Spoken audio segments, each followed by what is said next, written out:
ನಿಮಗೆ ಸಹ್ಯವಾಗದ ನ್ಯೂಸ್ಗಳು ಬಂದ್ರೆ ಹೊಡಿಸ್ತೀರಾ ಹೇಗೆ? ಯಾವುದು ನಿಮ್ಗೆ ಇಷ್ಟ ಆಗದ ನ್ಯೂಸ್?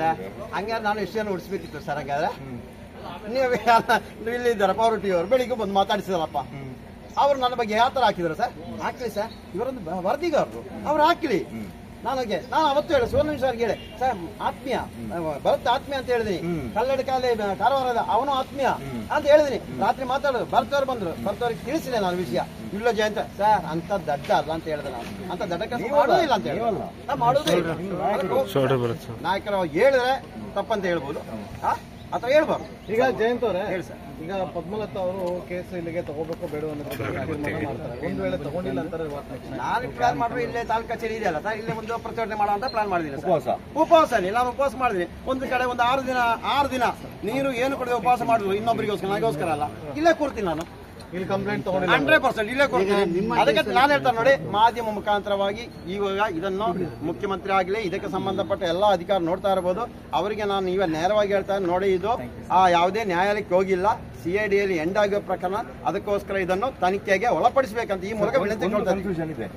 16 ಕಡೆ ಹೊಂಡ ತೋಡಿ ಆಯ್ತು. ನೀವು ಹೇಳಿದ ಹೆಣ ಈ 16ರಲ್ಲಿ ಇಲ್ವಾ? ಹೊಸ್ತಾ ಬೇರೆ ಅಥವಾ ತೋಡಿ ಆಯ್ತಾ? ಅದು ಬೇಕಾ ಇವಾಗ? ಅದು ಬೇಕಾ ಇವಾಗ?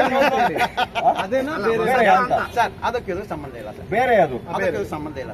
ಆ ಗುಡ್ಡವೇ ಬೇರೆ, ಅದಕ್ಕೆ ಸಂಬಂಧ ಇಲ್ಲ. ಅಲ್ಲ, ನೀವು ಆ ಜಾಗಕ್ಕೆ ಹೋಗ್ಬೇಕಾದ್ರೆ ನೀವು ಮಾಸ್ಕ್ ಹಾಕೊಂಡು ಹೋಗ್ತೀರಾ ಸರ್? ನಾವೇನ್ ಹೇಳ್ತಾ ಇದೀವಿ ಸರ್? ಇನ್ನೇನು ಸರ್ ಮತ್ತೆ ಕೇಳ್ತಾ ಇದೀರಿ ಸರ್?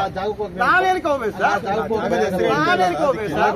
ನಾನು ಭಯ ಬೀಳಲ್ಲ ಸರ್. ನಾವು ಹೋರಾಟಕ್ಕೆ ಬರೋಲ್ಲ, ಜೀವನ ಹಂಗ ತೊರೆದು ಬಂದಿರೋದು ಸರ್. ಇದು ಯುದ್ಧ ಭೂಮಿ ಸರ್. ಯುದ್ಧ ಭೂಮಿ ಆಗಿ ಅಲ್ಲ, ಯುದ್ಧ ಭೂಮಿಯಲ್ಲಿ ಇನ್ನೊಬ್ಬ ಯುದ್ಧ ಸೈನಿಕರಾಗಿ ಅಟ್ಯಾಕ್ ಮಾಡ್ತಾ ಇರುವಾಗ ನಾವು ಮಾಸ್ಕ್ ಹಾಕೊಂಡು ಹೊಡಿಬೇಕಾ ಸರ್? ಹಾಕೊಂಡು ಮಾಡಲ್ಲ ಸರ್, ಅಷ್ಟು ದಡ್ಡ ಅಲ್ಲ ಸರ್. ಮೊನ್ನೆ ಮಾಸ್ಕ್ ಹಾಕೊಂಡ್ ಜಯಂತ್ ಮಾಸ್ಕ್ ಹಾಕೊಂಡ್ಬಂದಿದ್ರು ಅದಕ್ಕೋಸ್ಕರ ಅವತ್ತು ಇವತ್ತು ಒಂದೇ ಮಾತು, ನಾನು ಮಾಸ್ಕ್ ಹಾಕಲ್ಲ, ನಾನು ಒಬ್ಬನೇ ಹೋಗಿ ಅಂತ ಹೇಳಿ ಹೋಗ್ತೇನೆ. ಯಾವುದಕ್ಕೂ ತಯಾರಾಗಿದ್ದೀನಿ ಸರ್.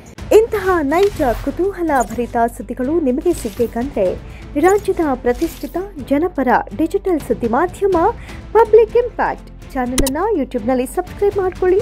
ವಿಡಿಯೋ ಇಷ್ಟವಾದರೆ ಲೈಕ್ ಮಾಡಿ, ನಿಮ್ಮ ಇಷ್ಟದವರಿಗೆ ಶೇರ್ ಮಾಡಿ ನಮ್ಮನ್ನು ಪ್ರೋತ್ಸಾಹಿಸಿ. ಹಾಗೆಯೇ ಫೇಸ್ಬುಕ್ನಲ್ಲಿ ಪಬ್ಲಿಕ್ ಇಂಪ್ಯಾಕ್ಟ್ ಫಾಲೋ ಮಾಡೋದನ್ನು, ಇನ್ಸ್ಟಾದಲ್ಲಿ ಜೊತೆಯಾಗೋದನ್ನು ಮಿಸ್ ಮಾಡಬೇಡಿ. ಜಾಹೀರಾತು ಹಾಗೂ ಬಿಸ್ನೆಸ್ ಪ್ರಮೋಷನ್ಗಾಗಿ ಸಂಪರ್ಕಿಸಿ 9606037450 ಅಥವಾ 9353224116. ಇದು ಪಬ್ಲಿಕ್ ಇಂಪ್ಯಾಕ್ಟ್, ಜನಶಕ್ತಿಯೇ ನಿರ್ಣಾಯಕ.